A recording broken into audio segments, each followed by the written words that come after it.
G'day and welcome to possibly the last podcast episode. As the title says, I am unfortunately going to have to take a break from podcasting because I thought that it was going to be possible to make tutorials on Blender Guru and run Poliigon and do a little regular podcast on the side, right? How hard could it be? Well, it turns out it's hard. It's not really possible to do all those things very well. You can do all of them, but not all of them very well. And I had to admit that I wasn't really doing all of them very well.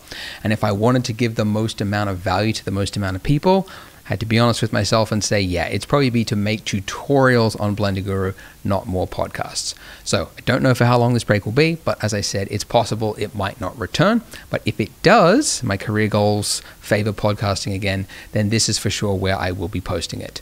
So you can follow my work on Blender Guru, that's just Blender Guru on YouTube, Poliigon, poliigon.com, Poliigon.com, if you'd like to see where my time is going. So a special thank you to all the amazing guests that I have had over the years, and thank you to you, the listener, for supporting the show.